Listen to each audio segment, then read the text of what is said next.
check, check, check, check it, check it, check, check.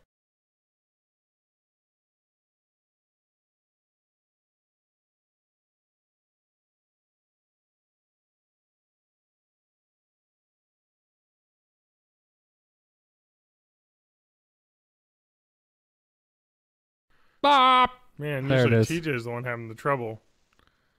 And now Matt's our problem.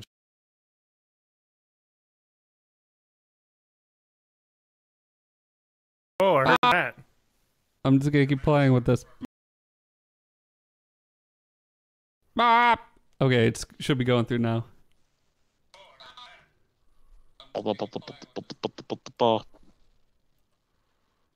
Check. I can hear you. I can hear your speakers or whatever now. All right, give it a listen. Give her a listen, John. Train. Oh, blackmouth oil. Exciting. Can learn that. Yeah, or just play that game. That's fine too. What? Look, some of us... Oh, I shouldn't have sold all my healing potions. Because I can use Briarthorn in them to make better. Oh, no, wait. I sold it to this guy so I can buy him back.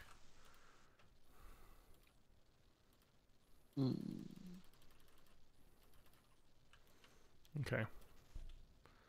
Alright, I'm going to exit the game and check YouTube out. And get our... I'm going to try and think of something that I did this week. Oh, I did a lot, so... Okay, good. We could always talk about trees again. Yeah, trees! Smoke trees! Are you live? Any day. Because I don't see any live broadcasts happening on YouTube right now. For sure am. And I know I'm live because I brought it up on my phone. Alright, I'm listening. Alright, here I am talking. This is me. Alright, Matt, do you want to go next? Hey, this is Matt talking. I have a fully functional audio rig. Alright, TJ? Testing. 1, 2, 3. Alright, cool. And John, are you on studio? Yep. I think we sound pretty good, actually. I'm not even going to mess with it. Okay. Well, let's Please don't mess with it. Don't. Get out of here. Get the doc going. What doc? The Google Doc. Get to You mean the Google Spreadsheets? The Google Doc. Google Spreadsheets? That's what I've been using lately. It's not a spreadsheet. It's to the point where Google Spreadsheets is on my recent I should probably call this Byte lately. Notes 2018. Matt, Yeah. you didn't even put anything in here. No, I'm waiting for you to do your little copy bit. I'm going to do it right now. Alright, so let's just do some live doc. I need some. Oh no, the Subnautica sound designer did something. Is that our milkshake? got I fired. just need some good. What did I just do? Ah! Oh, I pasted some stuff from a document. Let's not do that. Savannah is Try this again. It's gone. Don't worry about it. Is There, it your fanfic? I just wanted. No, it's a terrible reality I live in. It's a terrible reality I have to deal with. How do I make this fucking font size smaller? God damn it. Why did you make it... Alright. Okay, so I got that. I got Science Corner. I got Not Worst of Reddit this week unless somebody has one. Oh, that... Thanks, Matt, for that. You're welcome. I can't find my cursor.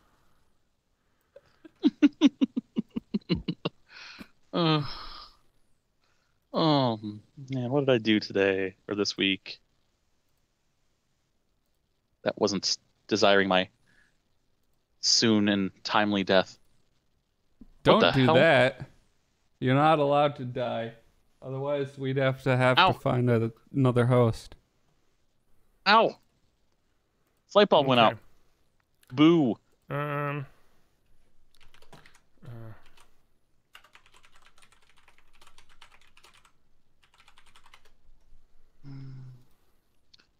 So platform warriors. Hey, Oh. hey, baby. I've got to find the stuff. I emailed to myself. Email to myself. Okay. I know more stuff happened. What else is happening? I saw an anti-Ugandan Shadow the Hedgehog, but it's still technically Ugandan in a way. Okay, so we don't. I learned But that YouTube- Knuckles is an echidna. Yep. Shit, what was He I gonna doesn't. look He up? doesn't look like one. Four-headed penis. Echidnas have four-headed penises. They sure do, and they excrete milk through weird pore-like openings.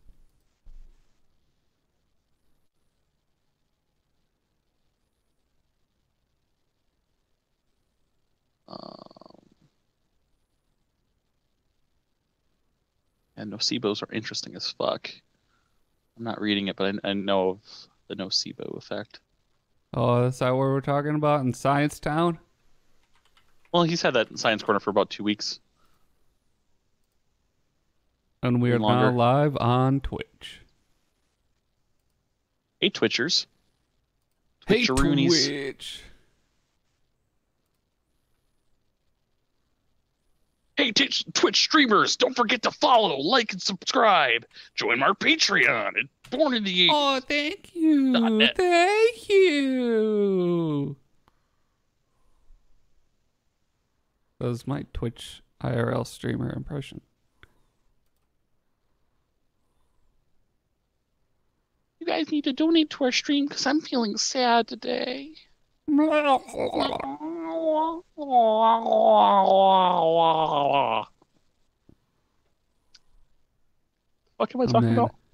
I have a really good Melissophilia moment, but I'm not prepared for it, so I'll have to wait until next week. I learned something real neat about bees and wasps. And you guys don't get to know about it.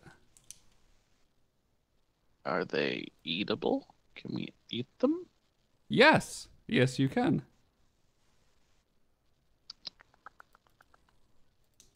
Oh. And You know what I they're found- a little you know bit what I sweet found? because they're covered in pollen. I've not found out how to download this client yet. We'll talk later on that. I found a good Reddit, by the way. Oh, no. That means you The found a good bad for worse of Reddit? No, I found a good Reddit actually. It's called Reddit r/the blue pill, and it is a What the Reddit fuck is that? that is dedicated to finding the worst posts on Red Pill and making fun of people that post on Red Pill. So Oh, yeah. I it's like some pretty of those good like that. actually for finding stuff. That's cool. So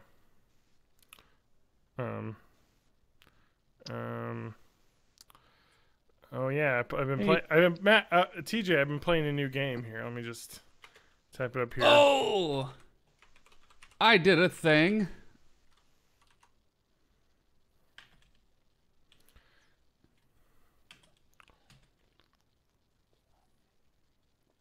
Why does this say latest videos and not that we're live?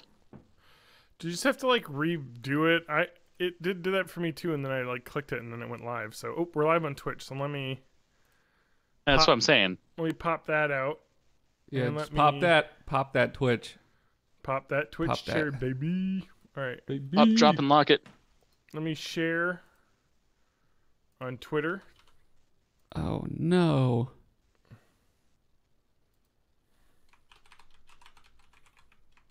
You have to get a new bulb for this thing. Oh, why would that be? Why would that be disabled? No. Enable that. There we go.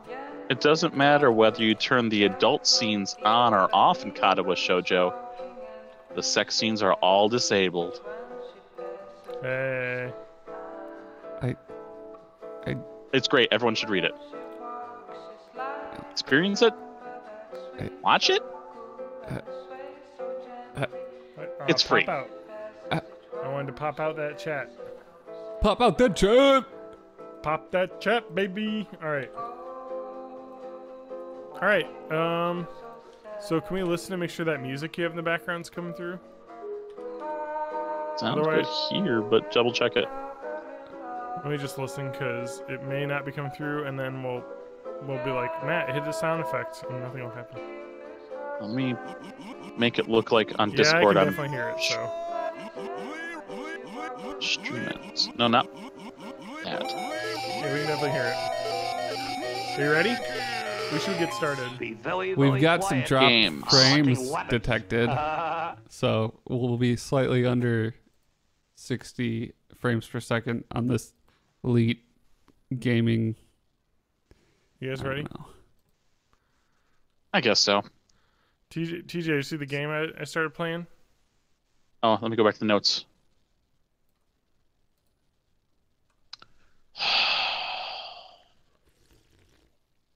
Oh, I broke I want down. it. I broke down. I want it. All right. Problem is, I'm gonna have. If you're playing on PS4, I'm gonna have to get on that system. I know you are. Fuck. I mean, the problem with it is like the PC version isn't coming out for a long time, Sometime between August and never. and I don't have an Xbox One, so I had to get this one. So Yeah. well, let's we gotta get started here. This is episode 301. Welcome to Born in the I've 80s. tweeted. Episode 301. Matt has traditionally ruined my intro. That As this is we usually tradition. tweet out links and shit before we start. I already did that. Oh, well, you Where? did it stealthily. I know. I was being like There it is. professional and Retweet. kind. I should probably actually like, tweet Heart. out on the Born in the 80s account, you know? Yeah, you should do that. Retweet. You've been I won't, doing though. those sweet, Art. sweet nostalgia tweets. I have been, and I've gained like 10 followers just organically as well. Get That's awesome. the fucks So over You know what's really funny about here. Twitter? Because I think it was Logan Paul or Jake. No, it was Jake Paul had his like Live. how to succeed at like being like a content creator. Like what was it, like the class that he was teaching? And he and people and like the tips he gave are like really good. Everyone's like, this guy's a fucking like cold-hearted, calculated money machine guy. Like, so one of the tips, I've been following some of the tips. It's stuff I had already been doing before in the past. But one is just mass following like people, and then mass unfollowing them, and you know. Oh, yeah. and, I tried just that to for a get while. follows. It does work. Yeah, It's but- tedious. Yeah, but it's skeezy. It is. It's skeezy, Well, the but thing is, everyone like, does it. I was like, Not I everyone. had I think it's called Crowdfire now, where you can see the followers of other people. So I would search out people that have a similar music style to me, Yep. and then find the people that were following them and try to start up conversations with them. So, yeah, I don't know. Yeah, It's- Matt, it's- your cover got retweeted recently. yeah, that's I the saw that. company that does my licensing and distributing and shit. So Okay. that was nice of them to share it. Cool. I listened to it. They're the ones that make it song. I legal don't know for the- me to charge money for a Radiohead cover. I don't know what the music that was based off of sounded like, but you know. Not as good So, as what I did. One of the other That's tips for sure. that was given is Be very, very quiet. making your That's not profile relevant. appear to be a verified John's profile without actually being verified. Those of you notice the emojis in my name that are blue and vaguely check-shaped? Oh, is that why that's yes. there? And it actually supposedly works, so that's It a shows pretty up cool as a thing. blue square with a white eye in it for me. Yes, that- it does that on that, but on Android devices it's a circle, which is funny. Twitter actually bans you from using certain emojis in your name for this very reason. Because there are ones that look more like the check mark you cannot use. So, That is ridiculous. yeah, so I it's was Do you have any wondering you more had to hot download tips? it. John's that's tips. one tip. John, social media tips. Also, I've lost so many of my fake followers. I now only have 700. I had 1,200 like 2 months ago. So they called. I had 570 a couple days ago. So I have a feeling that some of them got reinstated. So I'm at 50. I've been playing a lot with botcheck.me, which will like you'll put in a person's name and it'll see their tweet frequency and what they tweet, and it can guess like whether or not they're a managed account or like a bot or something. And yeah, so a lot of accounts are pretty cool. Dev.me is where I bought all of my followers, and I am completely out in the open on that. Like I think it's stupid to not buy Twitter followers, to be honest. If you're starting a business or like a thing, because you buy 10,000 Twitter followers, service unavailable. Oh boy, they stopped it. That pesky New York Times. Yeah, ruined it. Well, Twitter followers don't really do anything unless if you're trying to like pitch a project to somebody that doesn't know any better. Like people used to buy a bunch of Twitter followers and then like pitch a TV show or something. Well, Matt, would you like to buy 2,000 YouTube views for $17? No, because I don't want to get my account banned. Would you like? And either way, they'll only make you 3 cents. Well, that doesn't matter. I wouldn't. I can quick order retweets and likes. Service unavailable. So Dev.me, let me see. I'm just gonna have to go to Dev.me. Speaking of retweets and likes, please retweet and like mine, because I put swears words in my post about this one. I will do that. Must have. John, I turned you up a real bit. Okay, I might have been a little quiet. Wait, can you unturn me up though, and let me just make sure that my microphone didn't get auto turned down by my computer, because turn down for what? It totally did. Do you want to check it again real quick, Matt, before we start? Because I turned it back up. How's that? How's that? Is that better? Is that too loud now? No, I just nudged it a little bit, so it didn't make a huge difference. But I think it sounds good now. Oh, that sucks that you can't buy Twitter followers on Dev.me anymore. I mean, it is against the terms of service, I guess I found out. So I guess I broke it. No, but that's like, okay. What you're doing, if you can get a free account on Crowdfire, and you can do pretty much the same thing, just following people, see if they follow back. So you want to check this out. $20 a month, right? You can do on Dev.me automatic engagement plans. So $20 a month, you can get 2 likes per tweet, an average of 1 retweet for every tweet you put out. If you choose, okay, this is expensive, but this is how you get the fucking shit right now. So if you want to spend $700 a month, every tweet you put out gets 210 likes, average 90 retweets. It just reaffirms my theory that Twitter is almost entirely bots. Mm-hmm. And it's a pretty big deal for, Twitter. I mean, it is expensive, this thing. Although I guess it's like if you tweet once a day, like $50 a month is 7 likes and 3 retweets per tweet. I'm sorry, $65 a month. And geo-targeting worldwide. Why? What's the point of that? I don't know. I don't get it. Oh, it can be as low as if you did a year. So that's $600 for a year to get that. That's insane. I would just buy followers, because followers are pointless. Like, how much is... Oh, they had the prices. 50,000 Twitter followers. So when I looked, it was way cheaper. Here it is. Here's the old plans. I bought like 2,000 Twitter followers for like $8. Now it's like 30. They did it. 5,000 followers, $50. That's the one I want right there. So you can buy 25,000 Twitter followers for $200. That's stupid. If you jumped up that much, it would be ridiculous. But people do it all the time, obviously. Although Richard Roper got, like, suspended because of it. It's okay, he was a really bad reviewer, so...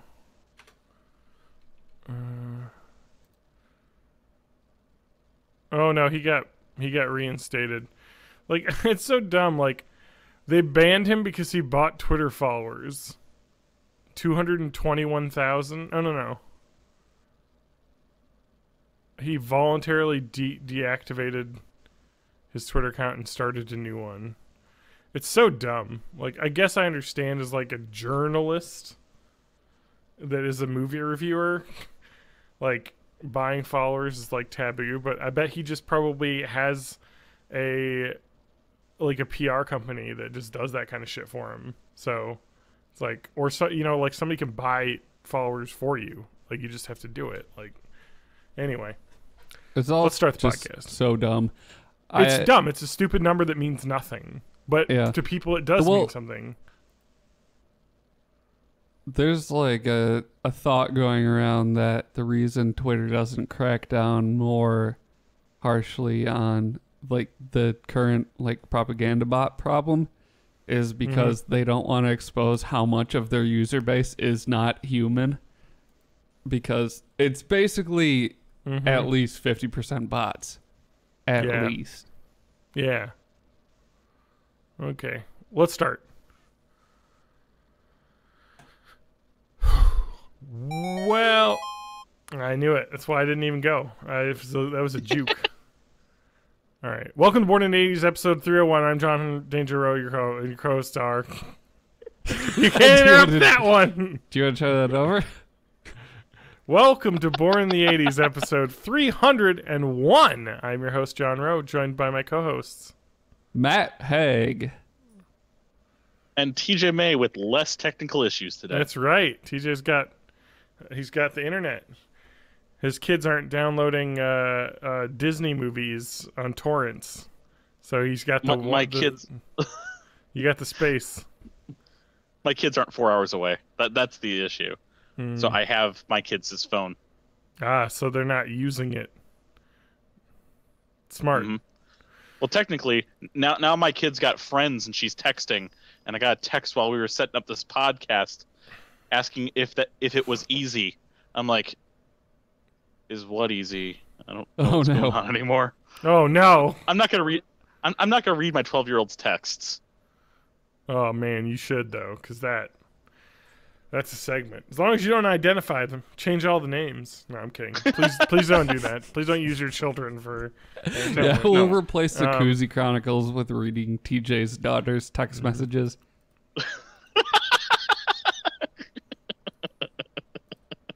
She'll read them herself. It's fine. Yeah.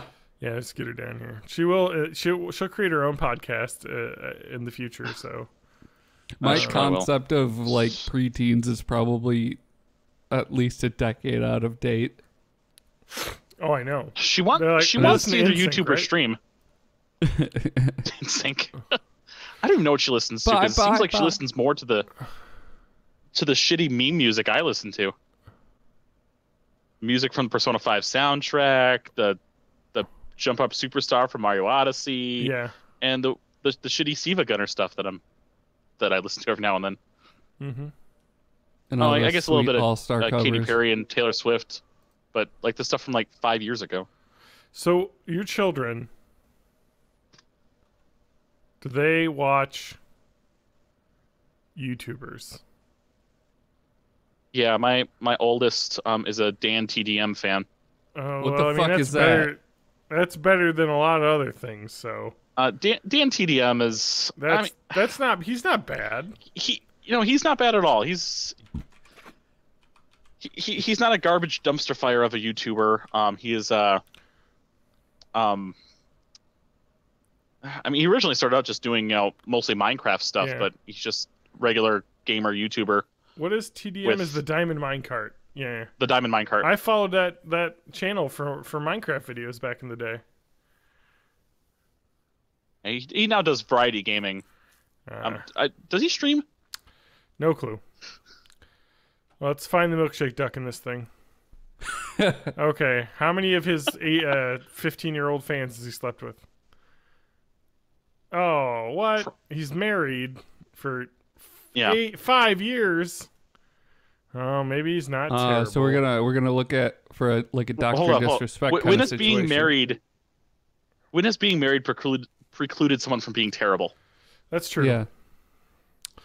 Well, I'm just saying it's usually the single young guys with their nerdy glasses and their cool hair, you know, with their instruments and stuff, just always preying on children. And you say that. I mean, true, but I'm saying if you want to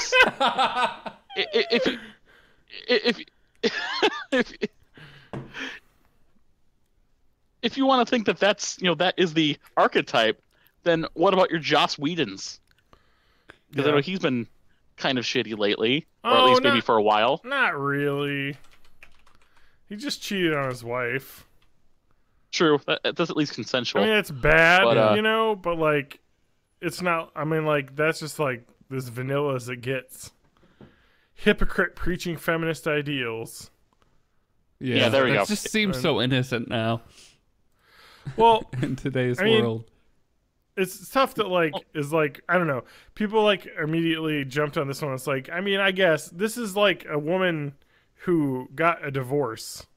Like, I think they hate each other a little bit. So yeah, you're going to say some mean stuff, I don't know. It's kind of weird to drag it out into public like that, but I mean, yeah. Yeah. And as well as the Anthony with Weiner him, stuff. Since it was with people who he was the boss of, there's some extra weirdness there. So I don't know. I haven't heard that much about it since that initial thing, though. Well, because I don't think there was a lot there. I mean, he kind of said that was a dumb, bad thing for me to have done, and then that was a long time ago, and I'm sorry, and that's it. I don't know. What else can you say? It'll just blow over because something worse will happen. Some YouTuber will post a video of a fucking corpse hanging from a tree, and then no one will remember anything. And then recently, tasing dead rats. See, I don't have a problem with the tasing dead rats because they're already dead. Yeah, it's dead. But torturing a dying fish is not cool. Fuck you, Logan Paul. I'm taking a strong stand on the internet. I'm against Logan Paul. Come at me, people. I would like to mention Logan Paul, not a member of the milkshake duck thing because he was never good to begin with. So he was never universally loved. He was never. Yeah. Never in no way. Yeah. Wait. So he tasered a rat. Matt, can you explain this? I didn't see this. I didn't see the video. I just saw a few think pieces. I refuse to watch his videos to confirm this. I guess he, in his latest video, tased a dead rat and brought a fish, took a fish out of water. I really think that tasing a dead rat, and then poked it with a stick. I do think that there's a little bit of Engadget here in this article goes a little bit far. What is it? Any act of animal cruelty will be frowned upon. I mean, it's dead. It's not. Yeah, I mean, tasing a dead rat in the early 1800s, that would have just made him a scientist.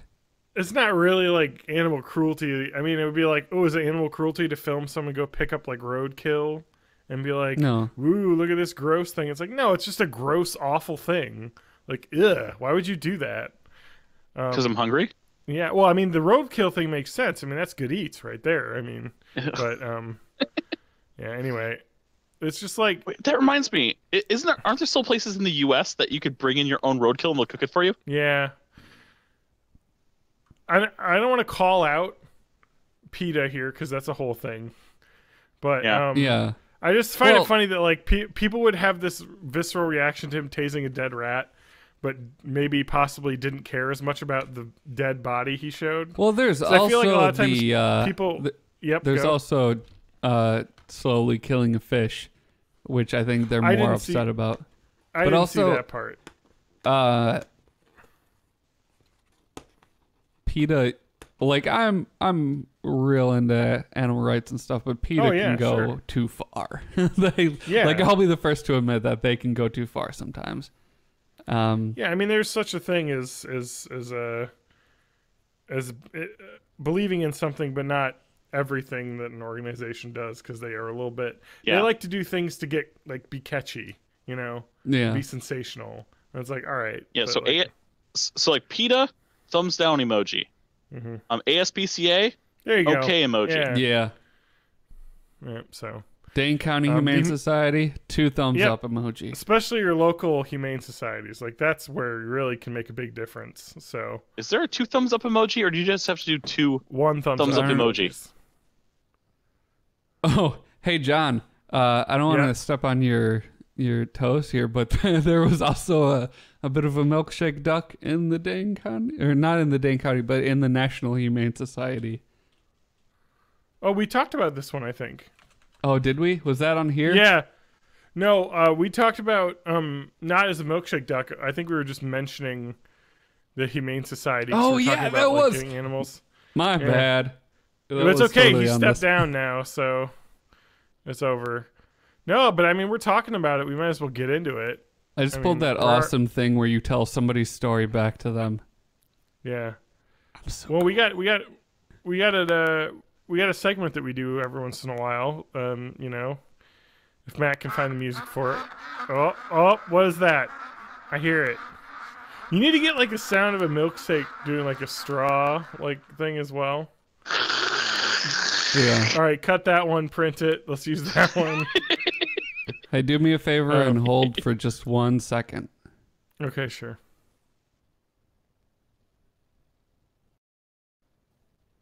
All right. I was just increasing the button a little bit, and there would have been a slight glitch, so I didn't want it to be in the middle of a word. Okay. So here's milkshake duck. They wanted to say something here.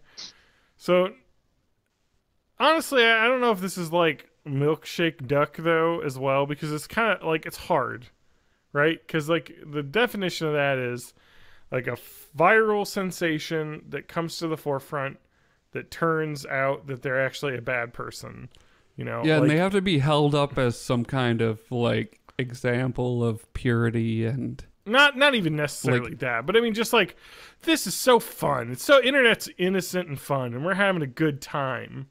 Nothing could go wrong, and then everything goes wrong. So let's talk about a game developer. Oh no! For a sound designer, sorry, for Subnautica. This is Simon Shilinsky, who worked on the sound design in Subnautica. So Subnautica, I guess, is a little bit of a milkshake duck in the fact that Subnautica got a release, I believe, it went 1.0 recently. Yeah. Okay. And the sound designer, was out, was on the credits and whatnot.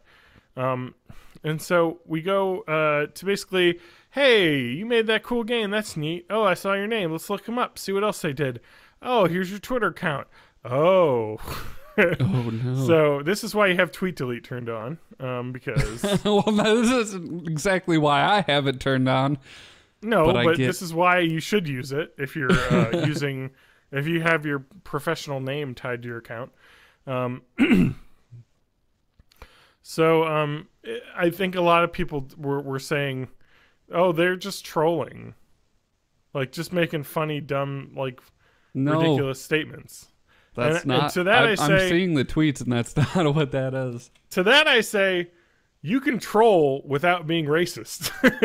You can troll people by doing stupid things, like when I forgot, was Bill Gates or Microsoft or someone did a live press conference in Second Life, and the and this is old school. Something Awful forums members knew how to troll correctly, because when you have Bill Gates doing a live press conference, or someone at Microsoft doing a live press conference in Second Life, what you do is you rain purple dildos all over everywhere. That's just hilarious. That's not racist. It's not like being provocative other than having fake, phalluses flying everywhere. And that's the way you do trolling. You don't need to be offensive towards a particular race or gender or class. You can just be ridiculous, and that's funny. Like that. Anyway. So let's see what they wrote. Basically, oh boy. This is a reply to a very bad Twitter account called Prison Planet, @PrisonPlanet. Swedish Prime Minister could deploy military to combat Islamic no-go zones, which the medium still claims doesn't exist. Simon's reply: people aren't blank slates that can be reprogrammed simply by being in a new country. Importing random people from the third world is also importing third world tier crime rates and IQ. Love that. Gotta get that. Gotta get that light eugenics in there. Yeah, eugenics in there. Now you are dealing with third world levels of dysfunction. Condolences from Poland, but we tried to warn you. This person's Polish. That makes sense. That's me being racist there. But no. No, I just know that in Poland they have a very high amount of alt-right kind of like... They had a big contingency. I'm sure someone could say the same thing about, it was from America, of course. But then that's not, weird. Not all Poland had like a whole thing with the with the Nazis like a few years ago. I know. It's Anyway, here's another reply to Richard Dawkins, which is interesting because didn't he die like 10 years ago? Sure did. So this is a reply from last year of one of his older tweets, I guess. All the former British colonies are now some of the best places in the world. Brits don't need to feel bad about this. You guys did well. Yeah, of course. So praising colonization there, which is always good. That skips over a lot of stuff. Yeah. There was a long period where a lot of stuff happened in there. Yeah, here's a good one. Granted, should have said most, not all, but street poo and the rigid caste system, which is spelled wrong, in India did not come from the West. Their space program did, though. So I was saying, like, the Indians couldn't do space program on their own. But are you saying he spelled caste for the caste system, like the cast I have on my arm? Yeah, correct. Yep. That's okay. So today, Simon Chilinsky retweeted, "So I just got fired, ... And the Subnautica director, Charlie Cleveland, confirmed to Kotaku that the tweets were part of his reason for firing. Over the weekend, we discovered that one of our team members... Probably, I'm guessing part of the reason is because he's just a huge dick. Because you don't tweet like this if you're not just an asshole. Yeah. So after discussing the matter with him, we decided to stop working with him immediately. That's saying... Anyway. They had some issues, too, with the game back in the past. Having a couple... I don't know. I don't have anything else about that. Yeah. Let's see if there's some updates. Here it is. Subnautica, it sounds like you need a new sound designer. I mean, you can catch me at sounddesign@matthewhag.com or hello@mahagmusic.com. I'm pretty much available all the time. Yeah, I know you're listening. Yep. So anyway, it's kind of an interesting thing. Like, this is a thing, man. Like, and they say this all the time, and like, you'd probably be more likely to get away with it, like, if you were working for a larger company than just some small indie developer. But like, you're private, you're like public, your social media is a public facing account. So when you say stuff on social media, people know it's you. I mean, I have scrubbed my social media, at least my Twitter account, of having any sort of link to myself. I know that it's impossible for me I want to turn tweet delete on, I guess, or off, I guess, but because I don't want to like have my history come back to me. Yeah, but like, and it is really liberating, just like Not because I say anything No, like offensive but you don't or have to whatever, worry but because about it. I can just be like, I can make the stupidest joke ever, and it's not going to land, and nobody's going to think it's funny, but it'll be gone in a month anyway, so it doesn't matter. It's like turning Twitter into Snapchat. It's great. Yeah. So what's really interesting is,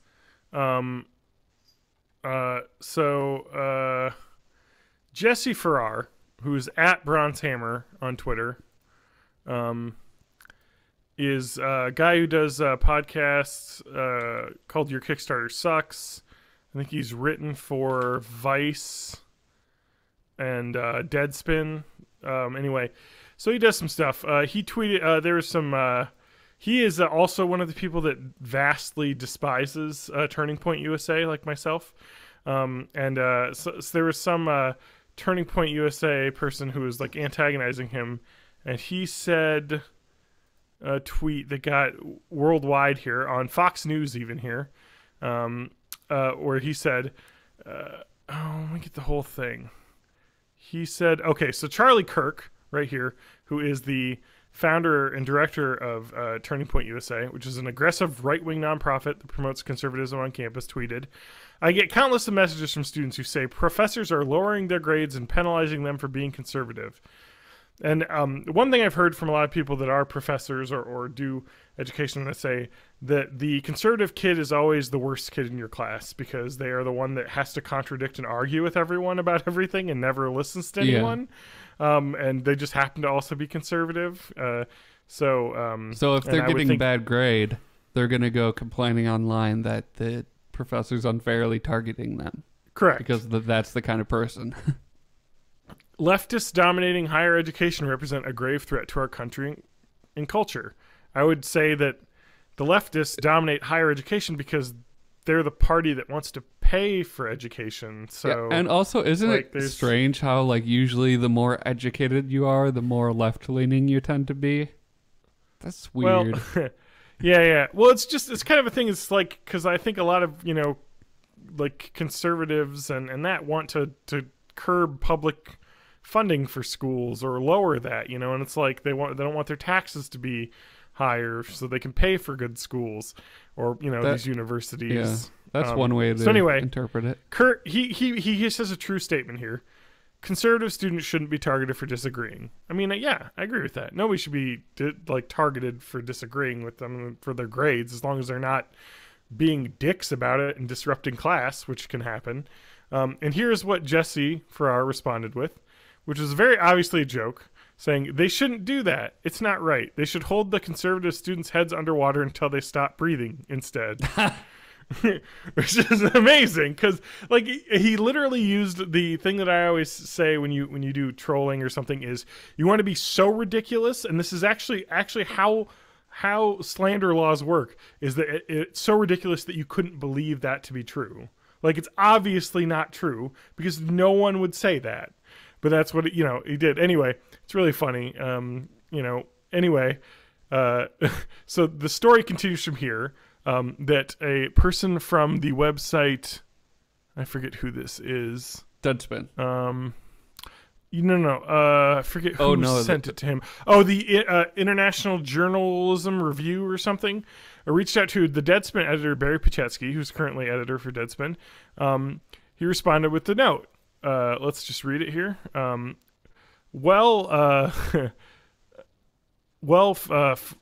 Jesse Farrar no longer writes regularly for Deadspin.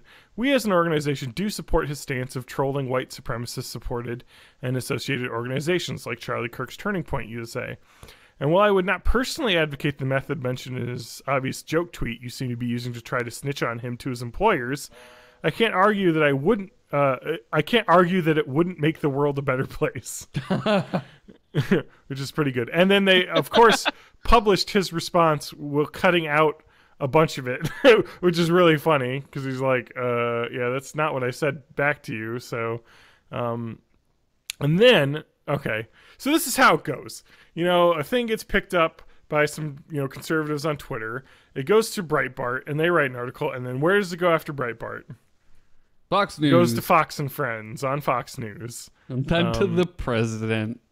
That's this is what the left is, exactly. And it's just like the so dumbest much for the shit. tolerant left. Exactly. So it's just really Yeah, stupid. I love that. And, You're not tolerating my intolerance. What the fuck are you even talking about? yeah.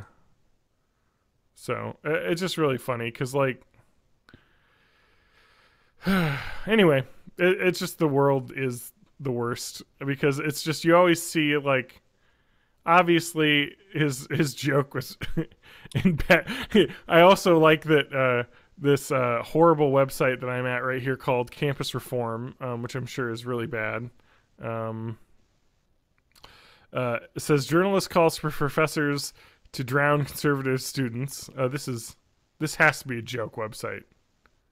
This has to be something making fun of Turning Point, because the investigative reporter's name is Nikita Vladimirov, which seems very much like an obvious troll here.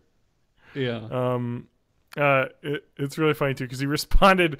Charlie Kirk, I think, said, "Interesting. He seems to call for the death of conservative students, waterboarding, suffocation." I'm sure he's joking, but imagine if conservatives made a joke about that against liberals, which they do all the time, by the way. Oh yeah. He responded to that with, "I'm not joking," which is really good too. Like, anyway, I wonder if this is. No, this seems like it is a real thing. Campus Reform, campusreform.org from the Leadership Institute. Will you help expose liberal bias on America's campuses? Sure will. You know what? Send me You know your why these newsletter. exist? Do you know why these things exist though? It's because all these like people who do this Nikita Vladimirov right here, this got his own thing, is because all of these like conservative like campus organizations, and this is the same for liberal leaning ones as well, but they have less deep pockets, is they just create these like nonprofits so that they can get like crazy donors, like really like rich people basically, to give them a bunch of money as like a donation. You know what I mean? It's like, this is just literally, and it's so dumb too because like, anyway, this is the thing like I most hate about it is like they're taking these like kids who are very impressionable and they're just like, all right, listen to what I got to say. I'm Charlie Kirk. Buy my book. I'm going to say all this stuff that sounds good to you, and don't listen to it. It's just like this. It's like a cult almost. And it's like, this is stupid. Like my number one advice is you have to like get your news from more than one source. Like listen to more than one person. That's just the way it is, and it can't all be like from the same source. You know what I mean? Like the fucking cabal that you go to. Like you can't just be someone who listens to Fox News. And goes to these websites and follows these conservative people. And as a general rule, the person or source that's being the least fear-mongery is the more accurate one. So yeah, exactly. Fear-mongering is never good. And it happens on both sides. Like, oh yeah, you want to be sensationalist. I've turned off a lot of podcasts just because they've gotten too hand-wringing about some dumb Trump tweet or something. And it's like, it doesn't fucking matter. Like, we're being desensitized as we speak. But there are lines of like, okay, this is. You're just trying to be outraged over this right now. Just wait for the real bad thing that'll happen in a week from now. Like, you can cool your jets for a week because that's just kind of how it works. So it's just nasty. It's a nasty world. Like, and it's dumb too because like literally that independent journalism review website was like trying to get him fired. It was like, well, what do you think about this? And he's like, and the guy like, he's like, I work for places that don't give a shit about this kind of thing. Like, obviously, like, anyway. Yeah. Matt, before, did you say send me your nudes letter? Yeah, the nudes letter from that weird conservative paper, I guess. I don't know. I just want to know about how the higher education system is indoctrinating our children with their liberal brainwashing. I just want to know those things. So speaking about our children, or not necessarily my children, Okay, but TJ's children. What about them? about these? No, this is definitely not about my children, or at least I hope not. Do people actually send nudes? Oh yeah. Is this a thing? Oh yeah. I've never sent nor received. Holy shit, yes. Nor do I know if I want to. a long distance relationship. Kinda. Okay. Sending nudes is crazy to me as well. But I understand it because I know people that send and receive nudes all the time that are in relationships that are just like seemingly normal people, but they do it because it's like a weird thing. I think I think our generation was just a little bit on the old edge of that, you know, and maybe if you're still dating, you got caught, you do that kind of thing because it's just the way it is, you know? Like, I understand a long-term or long-distance relationship. That makes sense. You don't see each other, you know, so it's kind of like a thing. But, like sending nudes through, like, dating apps and stuff is just, like, it happens, though. Like, it's a fucking deal, man. Like, it's the world. I never send nudes. Like, I just... Yeah. I've never done it, never sent nor received a nude. Because when I was in college, when I would have been sending or receiving nudes, there weren't, there wasn't a lot of picture texting that existed. and there's got to be, like, a level of trust before you just do that. No, not really. You just don't have your face in it, so then they can't tell it's you if somebody shows it. Fair enough. I'm just saying, man, it's like a thing. Yeah. So your kids have smartphones, TJ. How old are your kids? One of my kids has a smartphone. Okay, that's 12. Oh, 12. Okay, you're a couple years out here before it starts getting scary. I'm a couple years out. Well, not. I'm just saying it could be like, oh boy, because then they're gonna start dating, and you're gonna be like, oh god. Yeah, exactly. There's going to be all kinds of new shit that we don't even know about yet. Yeah, it's true. It's gonna be worse than nudes. I don't know how, but it's gonna get there eventually. I'm getting ucky sweaty where I am right now. Okay. Wearing 2 shirts. Take it off. TJ, send us your nudes. nudes. Yeah, please don't. There's a PG stream. PG stream. Oh wow, you got the shirt off inside. But good. Oh, good. Years ago, this was more of a common thing, and I actually had pictures saved on my phone that was sent to me by my girlfriend at the time.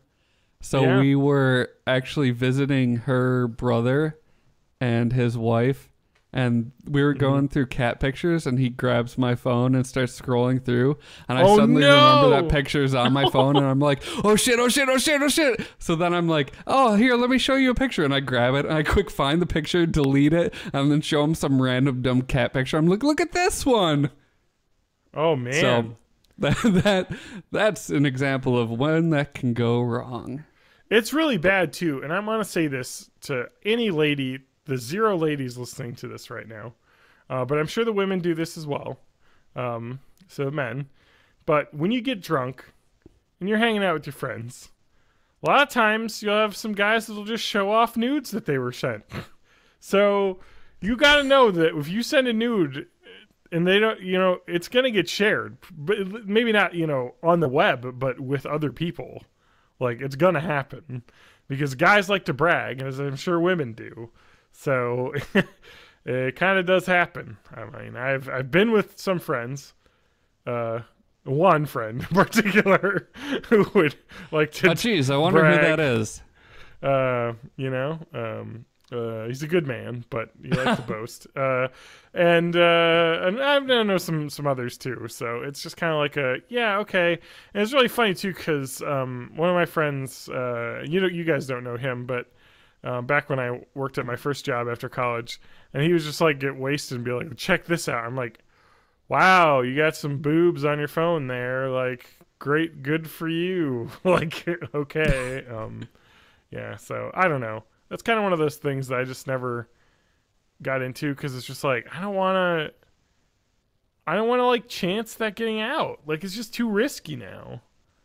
like getting hacked and shit. Like fuck. Yeah, like it's nothing but eventually safe. we'll get to the point where everyone knows what everyone else looks like naked, and it won't matter anymore. I mean, yeah, that's fair enough. We'll just have zero privacy in the future. Yeah, I mean, we're getting to that point with deep fakes.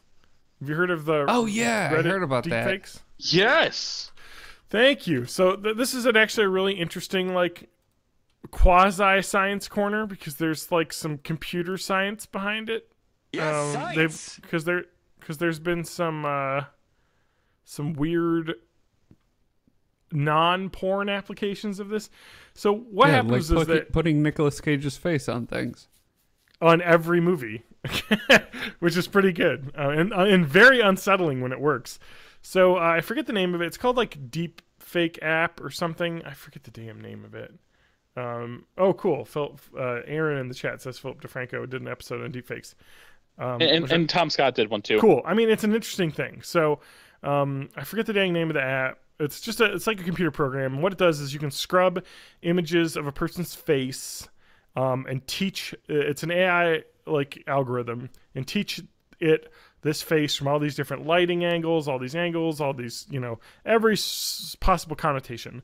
And then what they do is then you feed it a video, and then you kind of try and match the skin tone. You try and match the age. You just try and get a close enough match where with the AI, it'll remove the face of the person and put on the other face of the other person. It'll take the face so of course, off. Yes, literally Nicolas Cage face. Oh, someone's got to do deep fake face off where Nicolas Cage's face is on John Travolta's body and John Travolta's face is on Nicolas Cage's body. And it's like they went back to being on the right bodies for a little part in that movie. Anyway, so it's a really, really cool piece of technology. It's also really, really scary. So it's kind of interesting how it works because you can use it for porn applications, which is, of course, immediately what happened was people found porn actresses, and you could see it on this Reddit deepfakes site. Yeah, where that's where all right, here's... Yeah, I saw the Nicolas Cage stuff, and then I realized that the porn thing was happening when Reddit was had a big announcement that they were banning a bunch of subreddits. Yeah, they banned deepfakes and a bunch of the other ones that related to it. So what they were doing was finding porn actresses and being like, okay, this porn actress would work for these people, so get images of their faces and scrub the internet. And they were producing basically very realistic looking porn fakes. I mean, not always. There's a lot of the way it works with the algorithm is kind of does it, but I mean, you could do it on your computer if you had the files. It's just a thing that you can run, and it was and they actually made an app on a Windows.exe app that you could just plug in and go and work on it. So it was kind of like a thing. And so, like Matt said, you could use it for fun stuff, like putting Nicolas Cage on every character in a movie, which is really funny and unsettling and weird, or putting Nicolas Cage's face on Andy Samberg's head doing a Nicolas Cage impression, which is really weird and meta. There is some, exactly. Oh, fake app. Thank you, Aaron, in the chat. Yeah. And some, you can see some of these videos and you're just like, oh my God, that it looks real, because it's just, when it works really well, it looks fucking real. It's creepy. And so this is the future where you can just put anyone's face on anyone's body, and if it looks kind of right, it could be like, hey, it looks like so-and-so was in this background thing. Video it's just evidence Photoshop no for longer videos. means anything. Yeah, well, not yet. I mean, it's there's a thing that Adobe's been developing where you can sample somebody's voice, and then you can type it out, and it'll say whatever you type in their voice. Yes, they've gotten deep on that. Deep fakes, not porn, because I want to I want to find fun examples of when it was not porn. It just seems like from that Reddit banning post that they were having a big problem with people using underage actresses' faces and stuff. Getting into weird areas with that. Yeah. Darn it. Oh, fuck. All right. Okay, I'm never gonna be able to find this. Because when I search deep fakes non-porn, it's just all this porn thing has been deleted. It's no, I want the fun ones, replacing. You should try searching on Bing. Yeah, right. Let me bing it. No, but it's kind of like a really interesting, fun thing that you could do for memeing, and I hope that's what people use it for, and not making fake porns, because that's kind of gross. Well, yeah, this is the pipeline. It's weird memes, then porn, then like psychological military applications. That's how technology works. Yeah, like the worst part about it too is like how legally gray it all is too, because it's weird because it's not real. So like and neither the replacement nor the person being replaced are consenting to what's going on. That's true, but there's quite a bit of consent stuff here. It's weird, but I mean, like, let's say you really like, let me put it, you like me, you really like Gina Gershon. Let me just throw that one out there. What if I were to paint a very realistic looking image of her nude? Is that illegal? You know what I mean? Like, it's creepy and weird, but it's like, I don't know, like it's kind of a weird thing, and it could fall, I mean, as crazy as it sounds, it could fall under a First Amendment kind of thing where it's I mean, you got to protect art. I mean, that's a gross thing to do, and I hope that if someone was doing that, the community at large would be like, I'm not going to buy this or look at any of this because it's gross. But like to I don't know. People have been doing this with like Photoshop for decades. Yeah, that's true. I mean, like a celebrity onto another person's body. Just the video kind of adds a new element of realism to it, you know, especially with how uncanny it is when it works well. Like, you know, so even if you don't watch any of the porn stuff and just see some of the Nicolas Cage stuff, like it's creepy when it kind of syncs up and you're just like, ugh.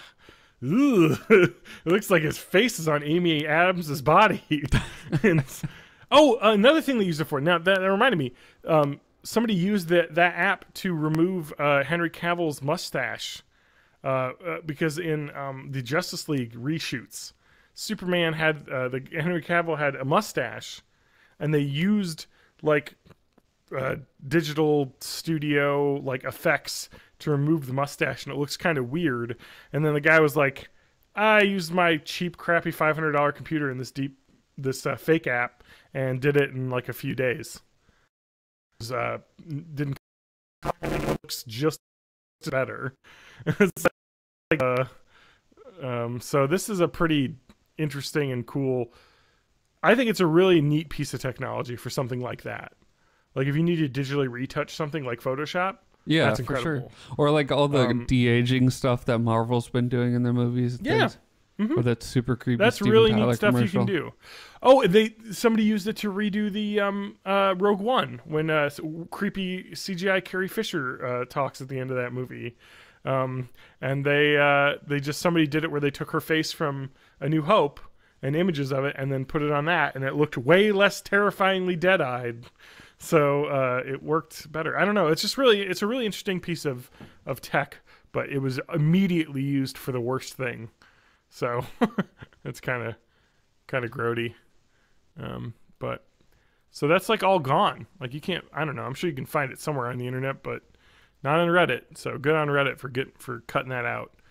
You'll have to go onto the deep web. Well, is there like a Reddit?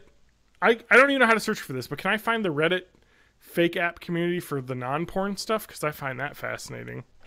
I have no idea. Okay, here we go.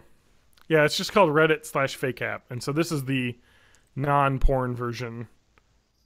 So like just how to use it, basically. Yeah, it's right here. All SFW creations will be on here. So cool. So that's where you can find the neat stuff on it, and not the horrible porn versions, which is like, ugh.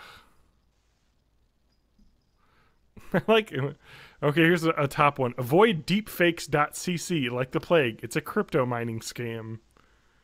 Yeah, I get it. Anyway, so imagine horrible images and videos of people being used. Yeah, like Aaron in the chat here says, yeah, it's not illegal, but yeah, like I say, I hope that companies with saying we're not going to host this because even though it's not illegal, we don't want to be linked to it, and hopefully that it sorts itself out that way. And it looks like it has, because I mean, like everything connected to this, even the porn websites are like, no, we're not hosting this. And it seems like if it's created by this AI software, it should be possible to design another software that detects it. Like, it should leave some kind of thumbprint. Yeah, no, for sure. There's no way it's not going to be undetectable. So, I mean, it's just kind of one of those things that, does that matter in the world that we live in, Matt, with Twitter and people virally reacting to things? No, where it doesn't really matters. matter if the analysis happens weeks later, it's too late, So, anyway, it's kind of shitty, but it's the world we live in. Sure is. I, for one, don't believe anything, even if I see it myself. That's the way to be, though. Like, just don't fall for anything. Go to Snopes immediately for everything you see. So, all right. I'm still not entirely convinced that I'm not a lonely god in a world of my own imagination. I mean, that could be true. I'm still deeply freaked out over the simulation hypothesis. Yeah. Because that makes sense to me. We talked about that in previous episodes. I think I forget the name of it. It's like, I don't know, Elon Musk's name was in the title of that one. Oh, man. Speaking of Elon Musk, the SpaceX launch, did you guys see any of that? The Falcon Heavy launched? I watched it after the fact. I actually love, somebody brought up a Neil deGrasse Tyson tweet where he said that the space could never be privatized because it's too dangerous and nobody will want to do it. And they were like, look at us now, bitch. Like, yeah. we're doing it. At some point, Neil deGrasse Tyson went from fun science communicator to just shitting on everybody. Yeah, and, he's kind of like a troll every himself. movie that comes out. Well, I mean, it's fine. He's a funny guy. He likes to really do his shtick. So, anyway, so it was really cool to see. I mean, they put the tune of the David Bowie song "Life on Mars" when the aperture of the thing opened and the Tesla Roadster was sent into space. Which was Elon Musk's kind of way to show off some brand synergy as well as the payload capacity of the rocket. Like, hey, we can launch a fucking car into space. It can carry I think 50,000 pounds or something like that, or maybe more than that. But yeah, watching not just the launch is incredible, but like the fact that they have those recoverable rockets. Yeah, like watching the those rockets two land boosters themselves. settle back down is amazing. And not the third one though, because that one crashed. Yeah, we don't talk about that. It blew up the drone ship that was out in the ocean. So, but regardless, they've get each launch, they get more and more correct, and it's getting to the point where it's like, this is going to be cool. Like, they were talking about the just to put it into perspective, the Falcon Heavy could launch a fully loaded, with passengers and fuel and everything, 747 like plane. Holy shit. So I mean, it's got a big capacity. It's the most this is the jet. one that they're hoping to take to Mars in like a decade, right? Yes, because it'll be able to carry enough stuff in it, to be able to get it out there. Unfortunately, the Roadster, which was supposed to be sent into Mars orbit, the calculation of the trajectories didn't work out, and it's going off into the asteroid belt. So it's going to be the first car outside of the galaxy if it makes it through the asteroid belt. You're right. It'll be the first car to crash into an asteroid, which would be cool in its own way. But yeah. So I love that. I mean, I hate that our NASA is as underfunded as it is. I do like that, regardless of actual action, our current president actually likes to talk about funding NASA. Whether or not he'll actually care to do it is kind of, but it is nice to hear, saying we want to get to Mars. Like, that's a cool idea. I mean, let's do it. But I mean, it's not going to be NASA. It's going to be SpaceX, because apparently we don't care to to pay, taxes to go do exploration anymore. So, I mean, I'd pay my taxes to go pay to for all Mars. those tax cuts. Yeah, it's true. So, yeah. And the military parades. But anyway, let's not get into this tangent. No, I want to talk about that for a second, just because I love how he was like, let's do a military parade, and then like the DC mayor was like, nope. Not in our city. Because we don't want to have to redo all the fucking roads from tanks rolling over them. Uh-huh. Yeah. It's just kind of why, dude? Whatever. Like, honestly, to me, again, in the grand scheme of things, people are like, this is, dude, it's the worst. This is what, like, dictators do. And I'm like, yeah, I guess, but, like, does it fucking matter? Like, in the grand scheme of things? Like, no, just do for a one, it's Memorial probably Day not going to parade. happen. So yes, exactly. I mean, this is coming from the all talk, no action guy himself. So, I mean, yeah, but it's just kind of like, I don't care. I could care less. Like, as long as, like, we fund important things as well, which I'm sure this would take away from, but regardless, what can I do? You can't fight. You got to pick your battles. This is that's a hill I'm not going to die on because I don't really care.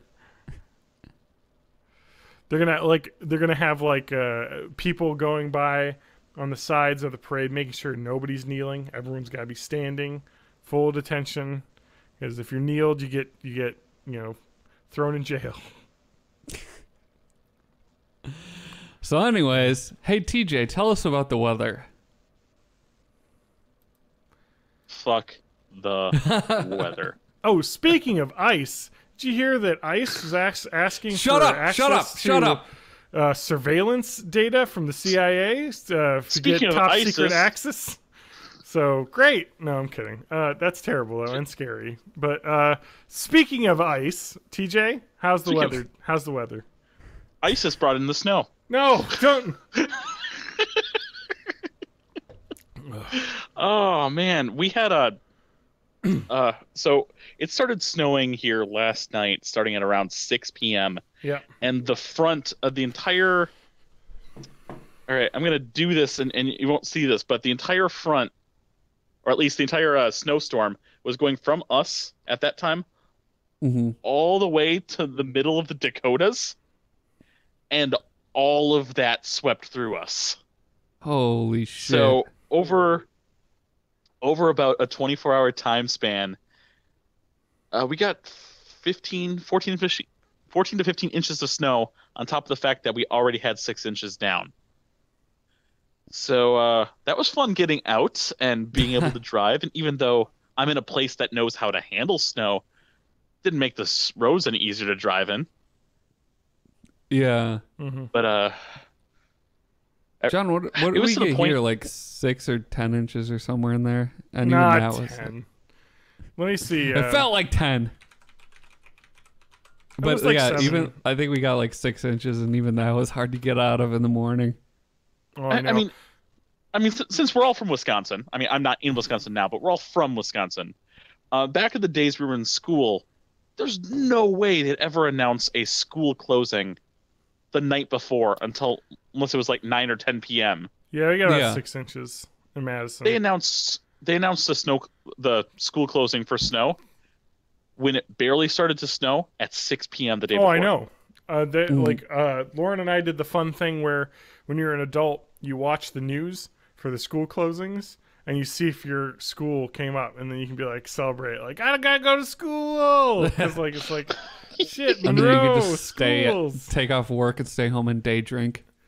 I actually didn't go into work today because of the snow, because I brought my laptop home, and you can see it in the background of my picture there.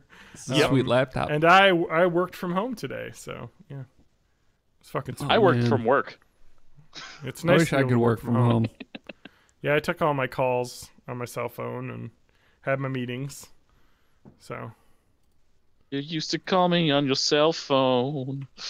yeah, there's some pretty bad snow out there, and I know there was some Some pretty nasty wrecks I saw, like because it's kind of like a storm that's kind of hit the entire Midwest, so Tyrannosaurus upper Rex. Midwest. Yep, some Tyrannosaurus Rex. I follow a great Twitter if you live in the Madison area called Madison Traffic at Madison Traffic. It always mentions all the accidents and stuff, so I can see what parts of the Beltline I want to skip. And they do lots of sweet Madison Traffic jokes. Yep. Their meme game is great. Yep. And I'm making fun of them, but I'm definitely following them right now. Oh, yeah. No, I might as well get something useful out of Twitter. Mm-hmm. So, yes, Twitter is completely a scum, like a hive of scum and villainy. And oh, fuck. All right, let's move on to something else. TJ had snow. I had, can we talked about The Good Place, didn't we already? So, yeah, we did talk about I watched that. You guys did. House hunting. I should watch that. It sounds good. Yeah. House hunting. How's the house hunting going? It's okay. Did you kill one? International? That's okay. We've put a couple. We put more offers on houses that we didn't get, so it's fine. We're okay. I'm gonna apply my knowledge of house hunting shows to your situation. So I'm guessing you're freelance basket weaver, and Lauren is a substitute teacher, and your budget is $500 million. Yeah, I know, right? It's those house hunting shows are so ridiculous. But the market is kind of stupid right now. You can find some stuff, but like basically the only stuff that doesn't sell in like the first 3 days of being listed has problems with it. And that's kind of what we don't want. So we're kind of getting to the point where it's like, you don't want a project house?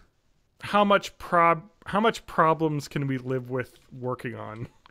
You know, because that way we can at least get a shot at buying it. They actually looked at a really cool house in Sun Prairie that we thought was really good. I think it was $250,000, and it has 2,700 square feet, which is absolutely massive. It was built in the 70s. Oh, TJ's got a fun thing happening right now. It's built in the 70s, right? Single owner, which is pretty cool. I'm on the Switch, boys. It has a greenhouse built into the side of the house that you can just walk out into that's heated. So that's incredible. Yeah, so you can grow some of that kind herb in there. Yep.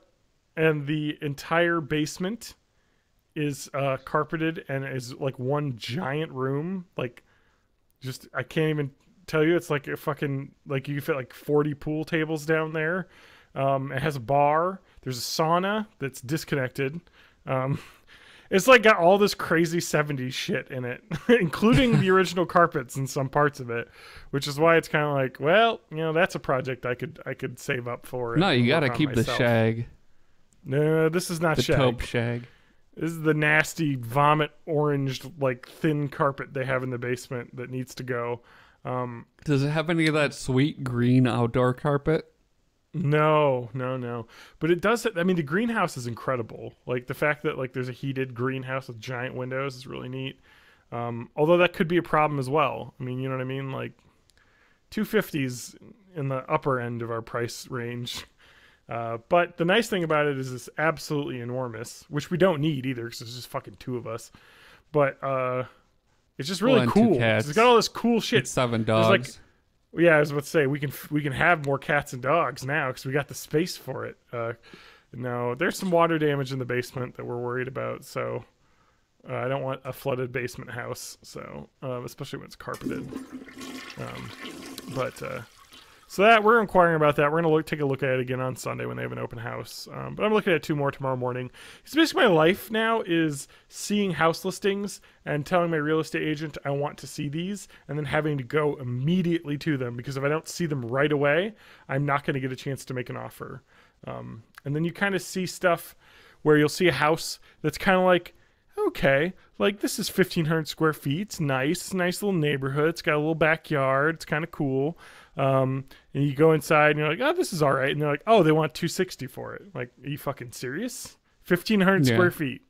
Like, it's because what a lot of people do, and what a lot of people do when they're selling their houses is, and I'm gonna tell you this right now, if you're gonna sell your house, what you need to do is replace the countertops, put in a stainless steel fridge and dishwasher and a new range, and you can sell your house for like $50,000 more. Because like it seems like the only thing people care about are like, does it have new and upgraded like gizmos? And it's like, yeah, but I mean like in the grand scheme of things, a new oven and a fridge and that like costs like what, $2,000? You know, and you're buying a fucking $250,000 house. Like, that's shit you can replace yourself, which you don't need to, because the shit that's in there already works. The old stuff still works. I don't know why you need a shiny new fridge and you're paying a premium for it. I don't know. Tell you one of those old 1970s yellow refrigerators. Yeah. Oh, yeah. Or the and then I'll take avocado green. Mm-hmm.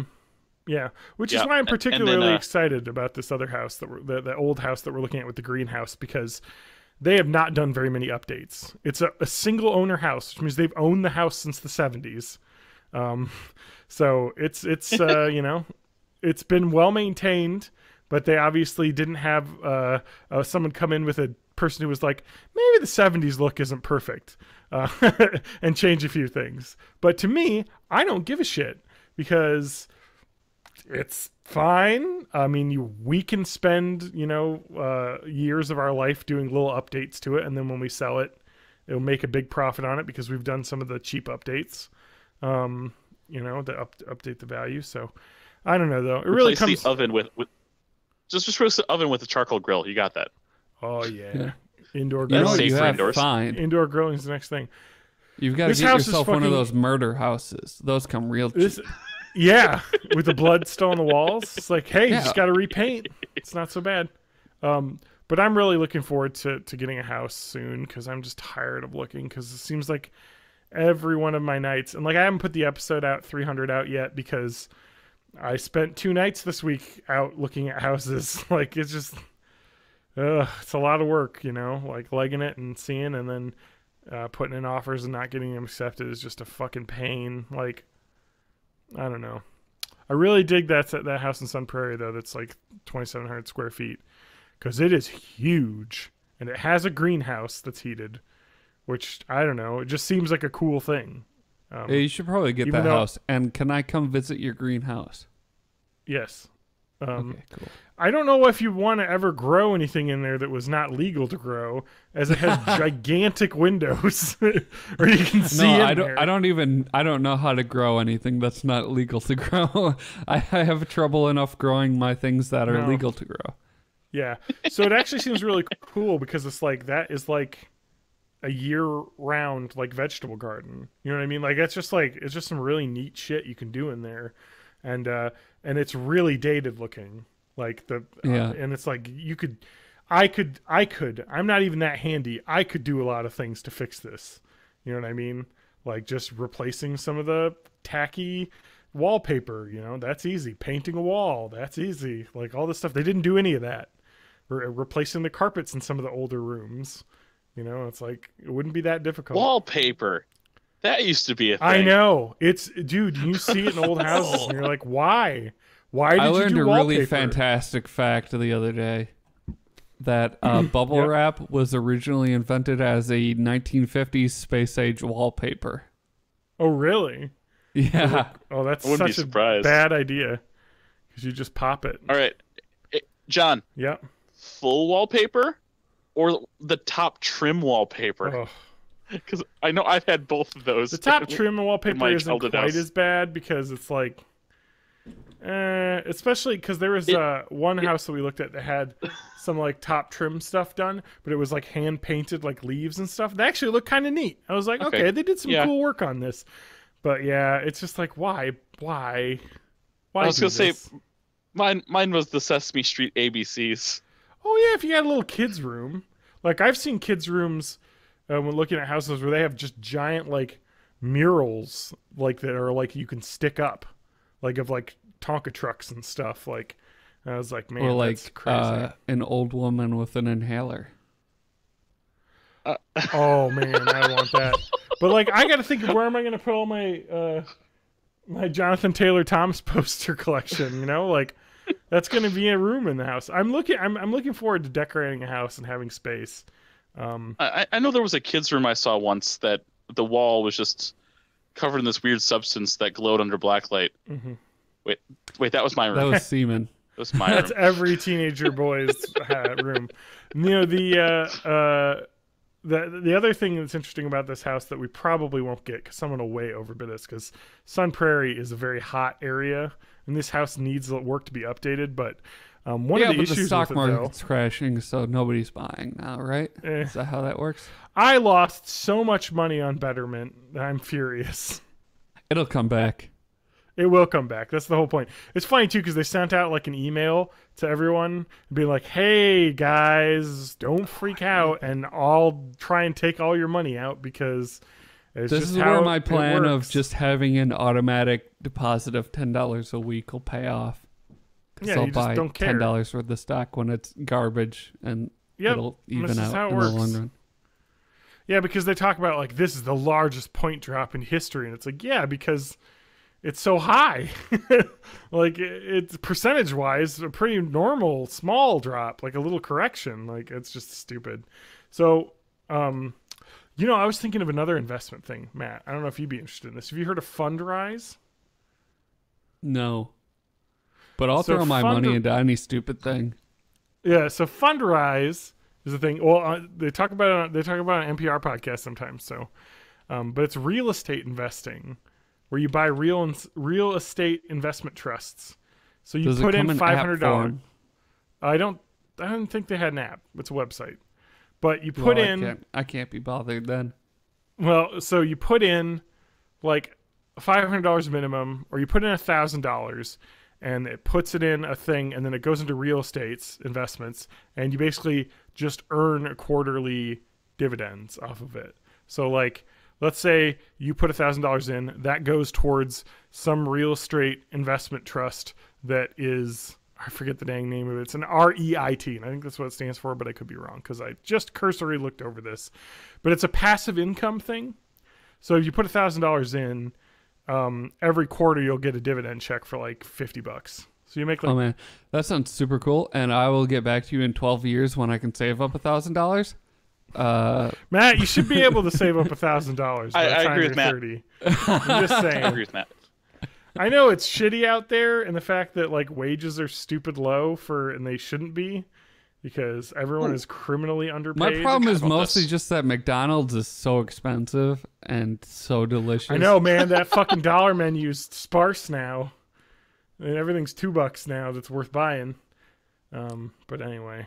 I keep forgetting And the fucking Winter sandwiches are Olympics so is expensive. I going on. might as well get. Oh yes, the Olympics. Yeah, Is I that? started watching that. Yeah, I'm looking Is for there curling. anywhere- it just started. Is there anywhere I can watch that online? I don't know. YouTube, but do you have to pay for it? I have cable, so I don't have to worry about that. I just watch it on there. You know, you can watch NBC, I think, online for free, maybe. Like, and that's got most of the like main coverage. Oh, Curling's no. already started. Mixed doubles. Is it? Yeah, curling's been going on. I watched a couple. I Round watched robin, a Korean yeah. match. The Korean. It might be team. on CBS All I Access. fucking love curling. It's not on CBS. It's NBC. Oh really? For some reason that NBC came has up the on Olympics. my. But Okay.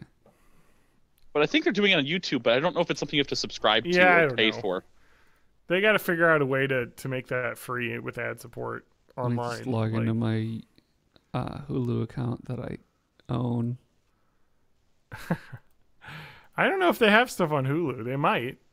I don't see why they wouldn't, because NBC and Hulu are like partners, so they're one of the companies that is Hulu friendly. God, I love this auto camera. It's so It really stupid. likes to randomly zoom in on your face.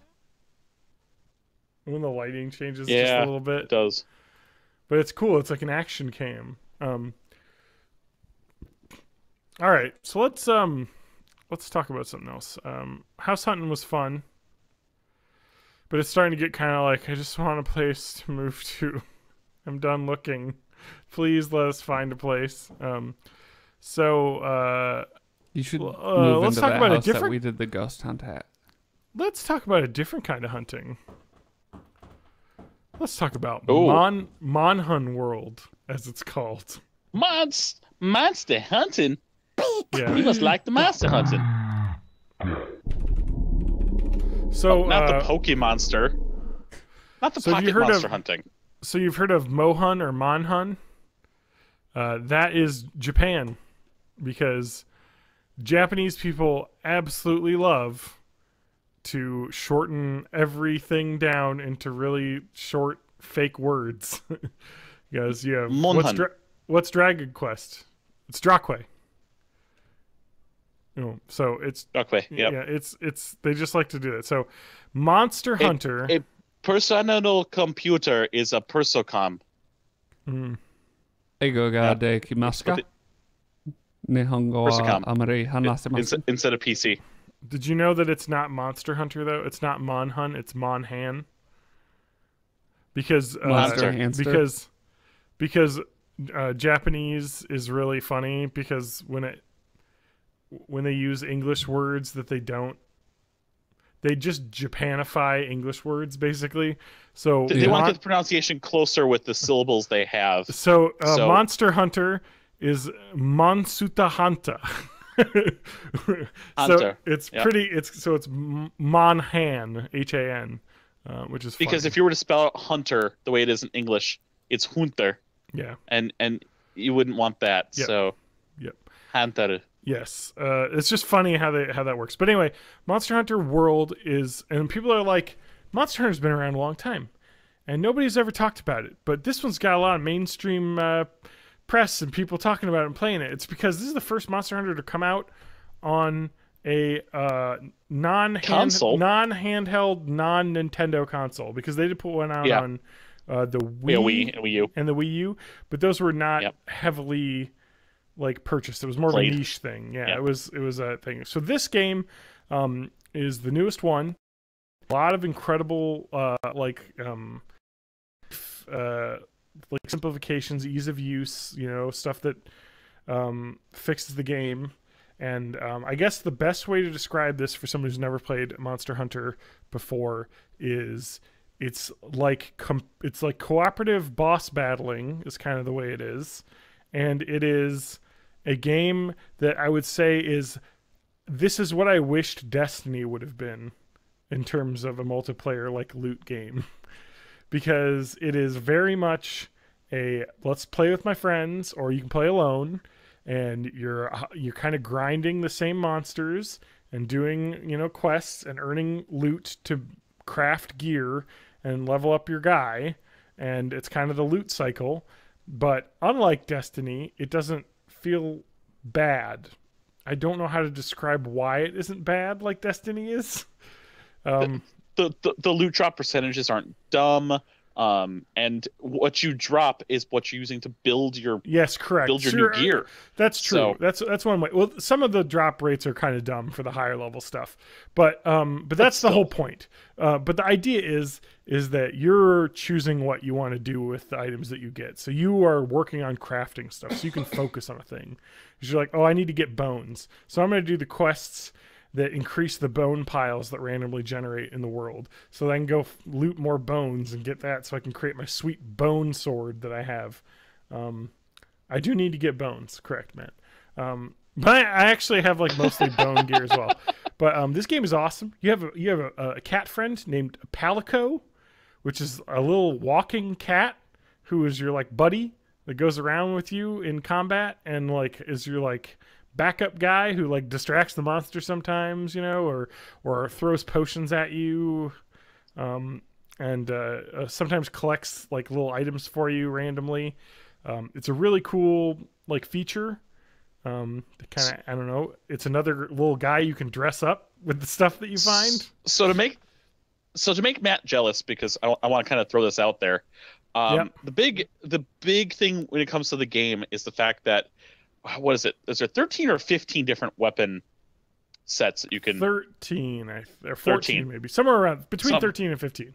Yeah, so like some people who play with like a one-handed sword and shield, and some people will play with like a quarterstaff, and some people will play with like a great sword, and every single or a weapon, big hammer. Yeah, big hammer. Every single weapon will feel and play differently with different combos. It's like classes. And the weapons are. Yeah. So it's so much fun. I used to try to play with a great sword in some of the previous ones, and just the slow, and then try to time where you think the monster's going to be, and that's because you use the two-headed sword. That's the cool thing about this game, and it reminds me a lot of the way that like Dragon's Dogma plays, or a little bit like how Dark Souls plays, where it's very much an animation-heavy fighting game, where you're doing these moves. So I play with a long sword right now, which is like a giant katana, which is basically like the great sword, but you have a lot more ability to dodge like left and right and do like little rolls. More fluidity of motion. Well, and the attacks go faster, so it's more of like a chain. And so one of the cool things that's satisfying about like the hammer, which I've heard people really love, is that you are basically just doing these long, like 2-second long swings, and you just gotta like position yourself and like, all right, I know the monster who's this giant like thing that's like 10 times your size is gonna like do this move, so I get near its head and start my swing, and then bam, it hits it right in the head, which like knocks it down if it connects and critically, or it can knock off body parts that you can collect that you need to use for crafting stuff. And so you're like, oh, I need I need a tail from this monster, so I need to go out and kill them, but not just kill them, I need to attack their tail only until it falls off so I can collect it to make this hat. Basically, it's just like this dumb shit, but it's really satisfying because the combat itself is really satisfying and really rewards skillful play, and it really rewards taking your time. Unfortunately, the game does have time limits for a lot of the battles in the missions, but they're pretty generous. Yeah, and you're allowed to go back. And this is a big update from other previous Monster Hunter games, is that it takes place in open world hunting environments. So you'll have a big giant map of an area where there'll be all these big monsters roaming around. And another cool thing about this game is the emergent gameplay that happens when you're fighting a monster, and then this giant fucking T-Rex that's got a bunch of fur all over it shows up and attacks the monster that you're trying to hunt and starts biting it and throwing it around. And you're just like in between these two giant monsters fighting. You're like, please don't kill this thing. I've been fighting it for 20 minutes. And then you just like, it'll like knock the other one over and fly off, and you got to run after it. And like the big guy will chase you, and you can hide in a bush, and it'll like lose your scent. It's just a really cool thing that I think it does that Destiny doesn't do, which is what makes the replayability on this a little bit better, is that it is kind of like random things do happen. Like it is never... No two hunts are identical, because like, weird shit can happen. It could just happen that this monster walks in on this, and then another one comes down, a bigger monster comes and attacks, and it's just a neat little thing where you can every time you go out, it's a little different, and I'm digging it. And the open world aspect also changes your strategy. Yes. Previous Monster Hunter games used to have areas segmented by loading zones. Yep. So when you left one, it was a completely independent zone. You could go back. And this one, because it's open world, something's chasing you. It's fucking chasing you. Yeah, you gotta run. Get the fuck away. Yeah, you gotta run. Get away, because this giant fucking furry T-Rex is chasing you down. I'm glad I bought it. I was on the fence because like it was kind of like the zeitgeist of gaming right now, as everyone's talking about playing it and stuff. And I was like, it's gonna blow over. Like when I bought Destiny, and I enjoyed playing with TJ and playing it, but I just didn't go back to it. Yep, I liked I it too. I liked it, but it's just like I wish I wouldn't have spent $60 on that. Like, because I played a good 20 hours of it, but it just didn't keep me there. Whereas I feel like this kind of would. I don't really have anyone to play with, but I'm sure I could find somebody. But it's just kind of like it feels fun in single player too, because the combat is very satisfying. Like, so with the longsword, which is what I main right now, because it's the only thing I've like worked on and leveled up. Because I tried a couple other things. I tried the gun lance, but it's too slow. Like I like something. Spears are very technical. They always have been. I'd like to try the what's it called? The insect glaive, which seems pretty cool. It's like a big long pole arm that's pretty fast that allows you to vault into the air and that's like cool. try and mount a lot. And you have a little insect that you shoot at them that like bites them and like does status effects. I don't know. It's a weird thing. I'm probably gonna start Sword and Shield and just see what kind of fits my style. That's a very good one. I prefer to dodge rather than block, though. I like to dodge. Is there a parry system in here where you have to time your blocks sometimes? I don't think so. Not that I know of. Okay. But it's really cool because you're basically just, I don't know, it's just satisfying. Like the way that the combat works with the longsword is you're timing combos where you're hitting like triangle, triangle, circle, and then circle and triangle at the same time. And then you're filling up a gauge on your sword, which is red, which is your spirit gauge, which you can do spirit attacks, which are more powerful and slower that do a lot more damage. So it's kind of like a thing where you're like, okay, do these combos to build up your meter and then hit them with these huge like attacks. And it's really satisfying to like build up your meter and then like the monster will like stop doing something for a second. You're like, oh shit, here's my time. And you hit like 4 of those like power attacks in a row. It's really satisfying. John, do they still have the feature from Monster Hunter 3 where you can use the right analog stick as an attack stick? Oh, I don't think so. Okay. One thing I do like that was hard to do. One thing I do like about this game though, as well for onboarding, is that it removes a lot of stuff. It adds scout flies, which are like glow in the dark flies that will like basically, if you pick something you want to hunt, it'll show you the direct path through the open world to them.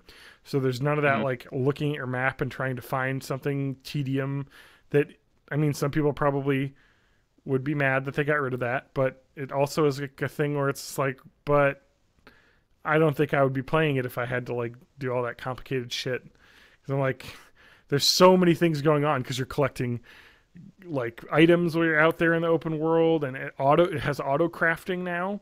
So it auto crafts potions and antidotes and all the simple stuff for you when you collect all the pieces. So it's really simplified a lot of the problems with it that make it really just the gameplay itself accessible, and the core loop of kill monster, farm monster to get enough parts to build all the cool gear that you can make with it, and then move on to the next monster. So it's just like kind of a satisfying loop. And it has not tutorials.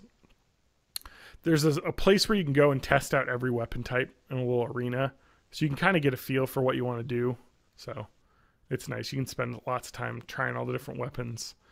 And you're encouraged to try multiple ones because you can always pick up an old weapon and go back to some old hunts and level that one up with the gear and see if you like that one better. So it's like where your character doesn't gain. Well, you do gain hunting experience, but your character's like abilities are based entirely on gear.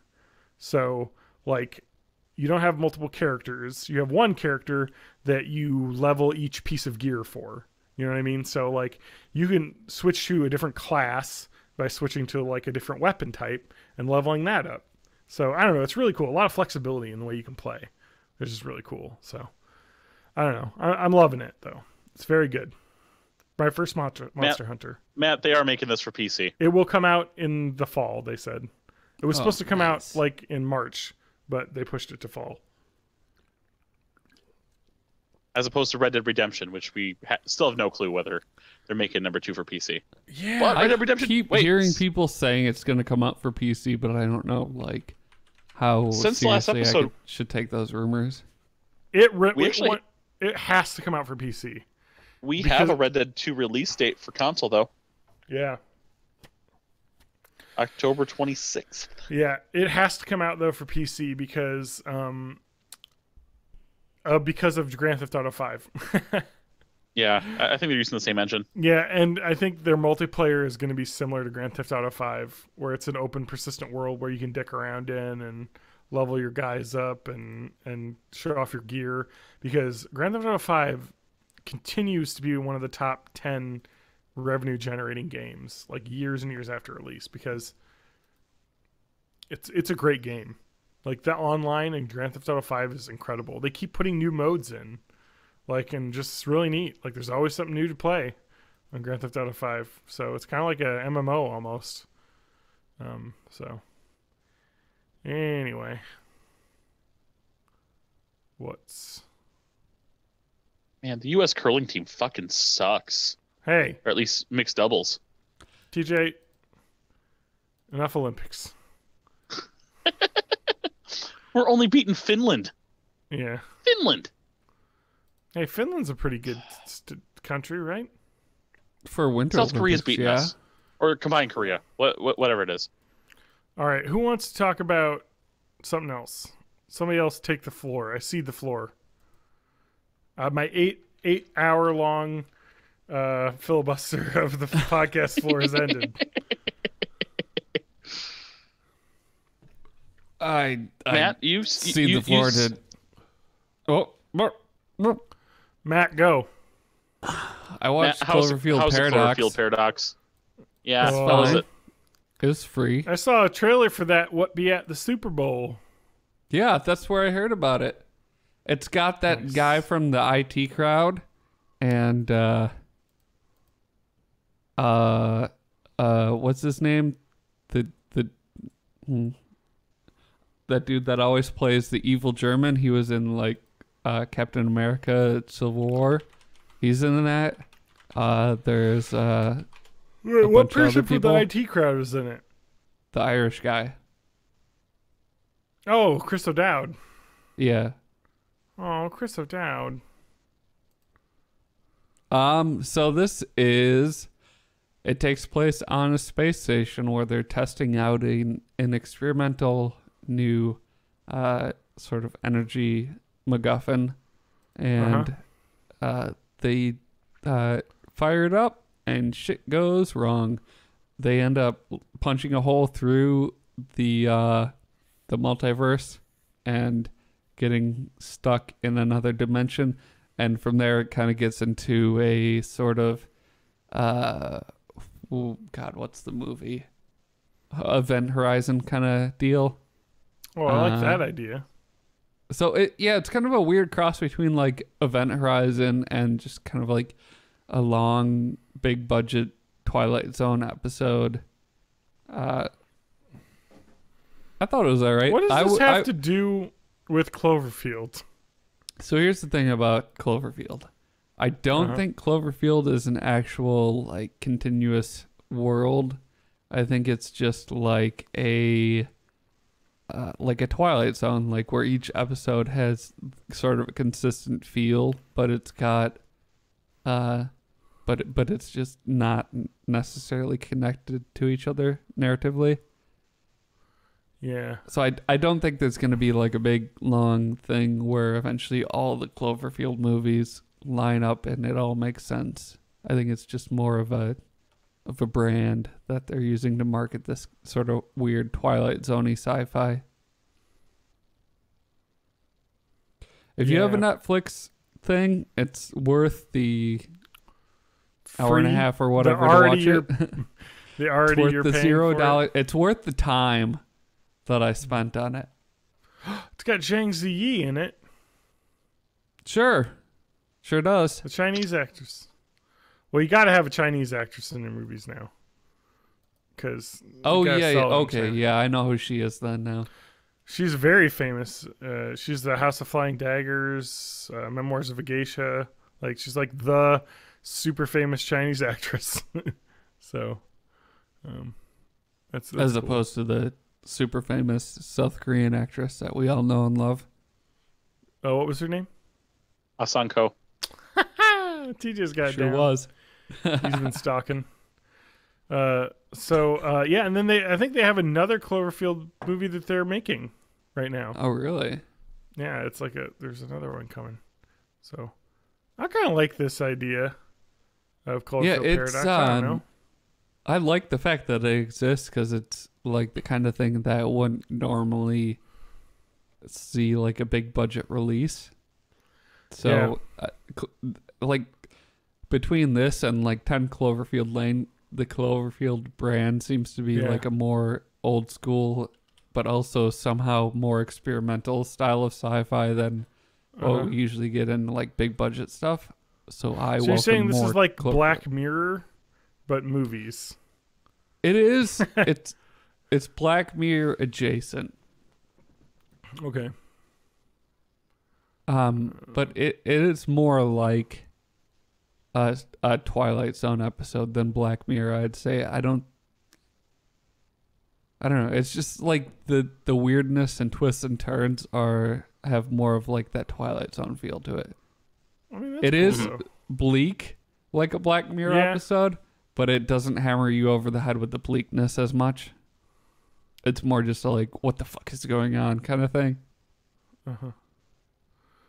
Interesting. Well, I think it's worth seeing. I mean, it's on Netflix, you know. Like, if you like sci-fi, Yeah. give it a shot. So that's cool. Well, that's good to hear.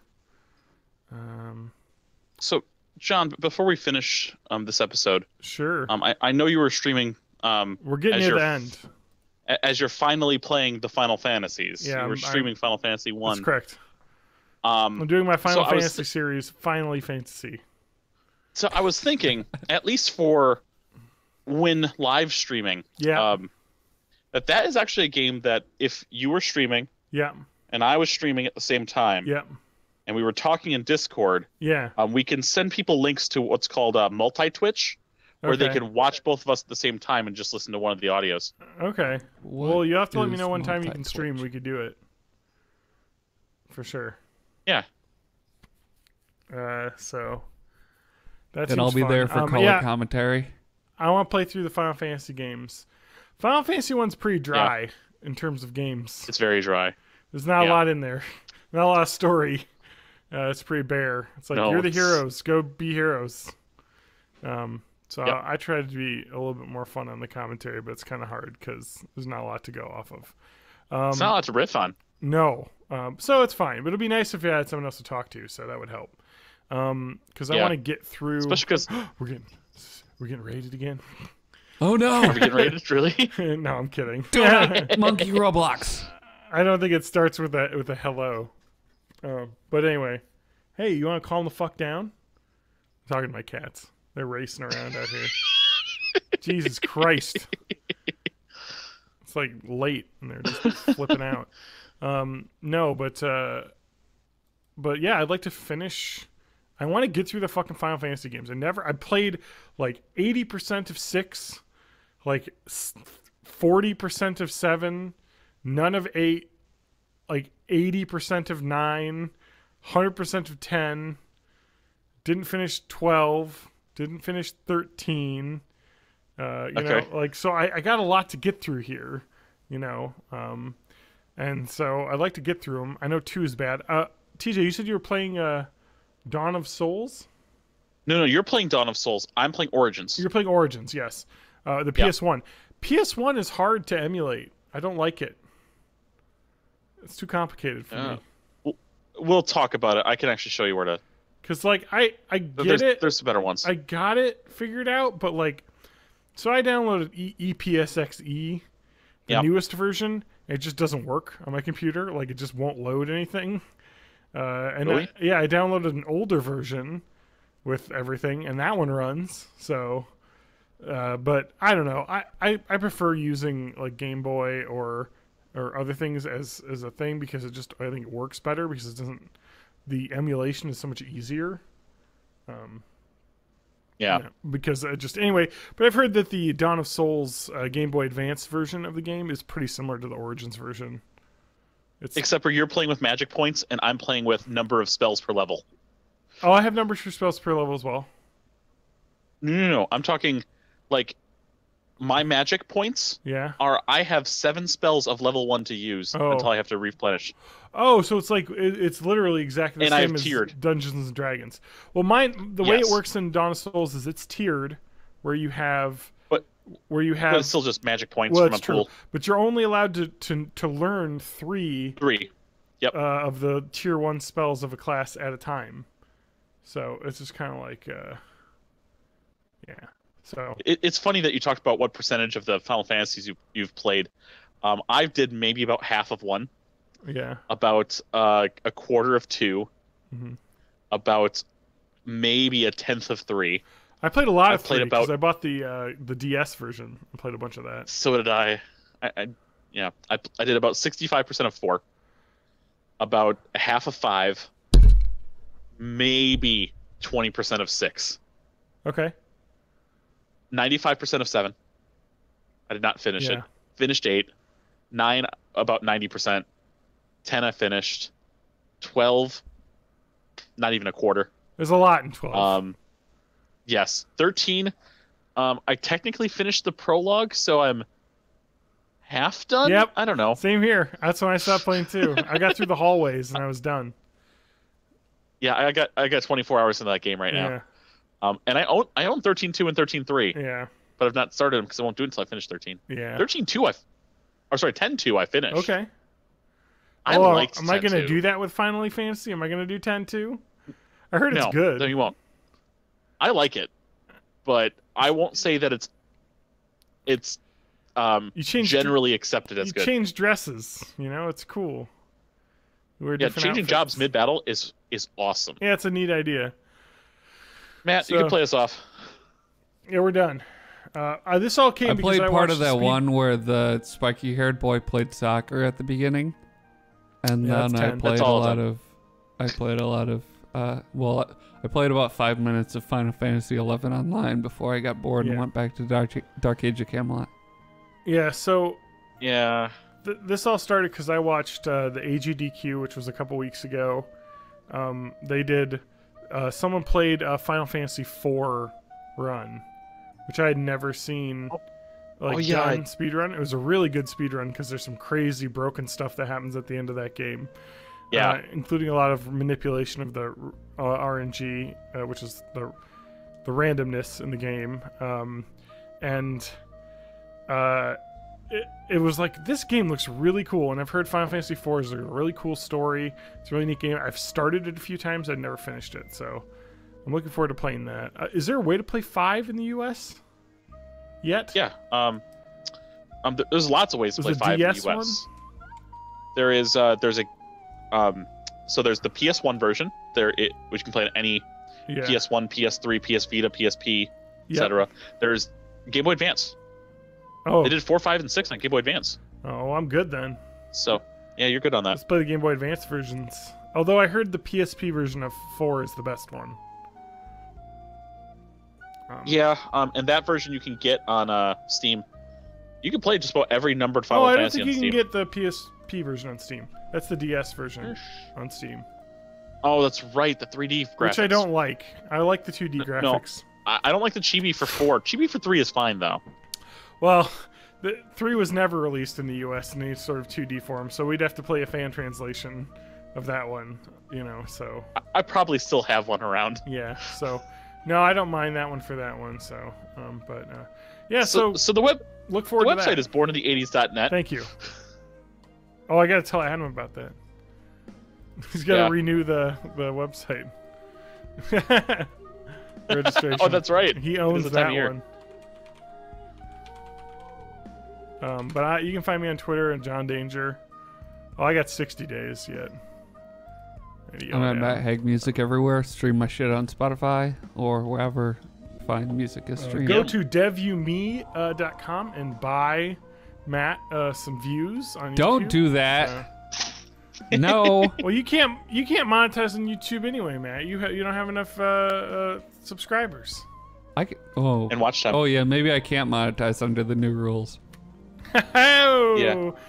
Yep, that's because you were gonna post videos that were bad. Because I'm a pleb. And don't forget to listen to Matt's new cover of "Burn the Witch" from Radiohead. Matt does have 500 subscribers though, so you are very close. You're getting there. Do I? You have 511. It says. Nice. Too bad it's not 311, because that's way cooler. Or 420, right, guys? Right? You can catch me over on Twitch. On Twitter at mayofmay84. Mayofmay everywhere else, including on Twitch, which I will be not finally, but maybe finally beating the fantasies. Yeah, me too. With John. We gotta get through these. Hashtag me too. No. Bye-bye, everyone. All right.